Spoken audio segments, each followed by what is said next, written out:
What's up, guys? It's your girl Angel Marie from All the Above Podcast, and I am joined here today with music artist Uncle T. Hey, thank you so much. It's so good to be with you. The vibes are already so good. So yes. Appreciate you. Yeah, I heard it. The vibes are immaculate. It's true. How have you been? How was your weekend? Oh, shit. It was really good. I was at a wedding with my newly fiance. Hey. So it was cool. I was like, oh, we're going to start planning our wedding now that we went to one.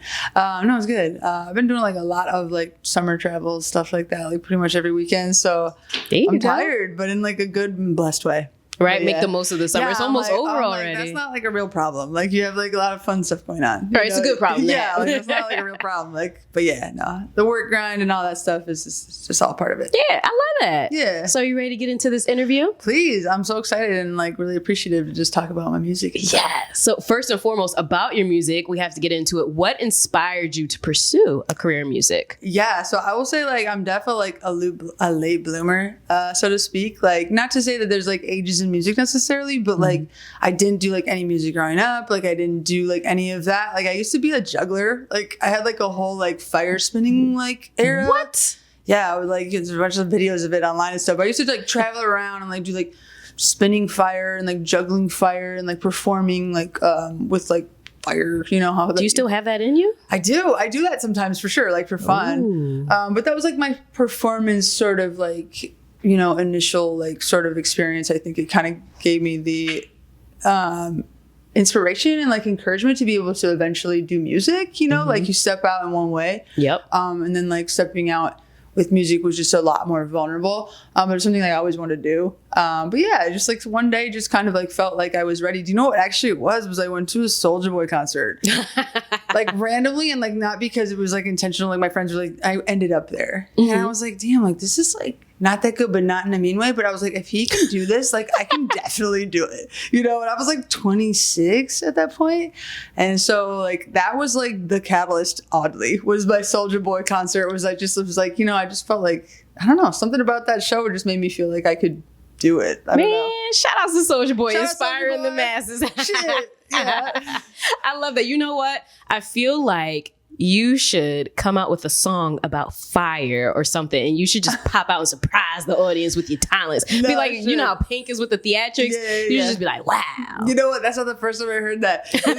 It's funny. No, I've definitely done some stuff like I've done some fire stuff like in music videos I've done before, and just kind of like, you know, bringing the two worlds together. I think it was just one of those things I kind of grew out of. Yeah. I was like, I still can do it, but it's just like, I think it was very associated with like a party scene, like where I was like at a time in my life where it's like, so this is kind of only fun if like the certain like settings are like right and maybe like I'm a certain level of like, you're like not at a regular show up or something like, or just like, you know, where music just takes a different level of intention and focus. So it's just like there's levels to things, you know. It was a level of artistry that brought me to a higher level of artistry. So I could dig it. Yeah. Now I'm curious, where did Uncle T come from? What inspired your stage name? Yeah. So I get that a lot, of course. And also like in this like world that we live in, it's always like I have to clarify too that like Uncle T is like just a nickname. Like I very much identify like as a woman. And like I'm a she and a her, and it's like just want to make sure, because I think some people kind of dance around that confused with me, and that's totally fair too, because I'm kind of like androgynous. I'm like a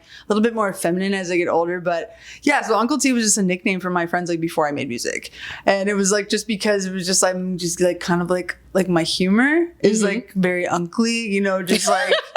Just like on some like unk type shit, just like I think it's funny, like but I'm just sort of a thing, and people are just like, God, you're such an uncle. Like this, they would just be like, you're, you know, I used to dress like a lot more like, I don't know, like Hawaiian shirts and like overalls a little bit more than I do now. So just like people just called me that like before I made music. So then when I became an artist, I was like, that makes sense. Let me just go by Uncle T, especially because I was a rapper then. So like, you know, I've evolved a little bit over time, but I'm still keeping with the Uncle T thing for sure. Yeah, keep that. Yeah, keep something that like, you know, it's not to say like, you know, I'm just saying I think I identified with it in a different way than I do now.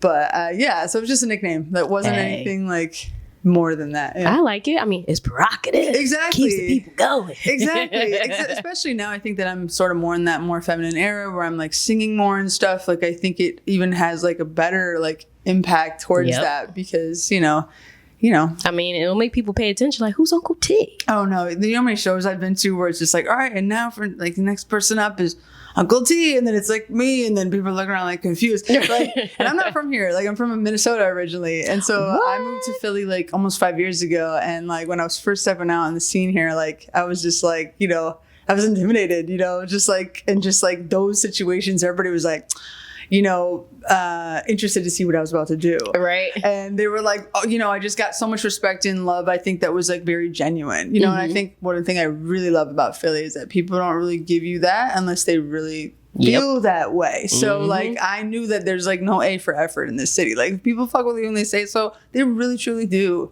you know, and that was really empowering. But I can't say it was not intimidating, you know.